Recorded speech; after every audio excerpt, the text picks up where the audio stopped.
Background to the film was that about 3 or 4 years ago there was a proposal maybe to put up a small stone in our front garden at home in the Moy to commemorate the boys that had been killed in the conflict. But we reckoned that it was maybe inviting trouble in the village we were in. So what we talked about was maybe making a documentary for the family. And this is what it is. So the background to the family from the beginning of the 20th century, our grandparents, both my grandfathers had been party to the, one had been rallied in Cull Island in 1916, and the other had been part of the, fought the Black and Tans in County Roscommon and was anti-treaty in the Civil War and still remained a veteran, an old hard-line Republican right into the 70s. And I always believe that the young generation carries not just the tradition, but it carries the struggle.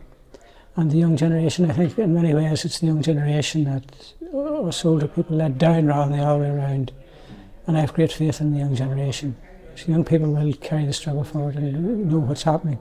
And how important are these community local fairs festivals? Absolutely essential, because you have to translate the local to the international, to the general. Without the local, then you won't have the international or the general. And I think it's vital that on a local level, that local people are informed and kept informed and briefed about what's happening at the global stage, and the two are intimately interconnected.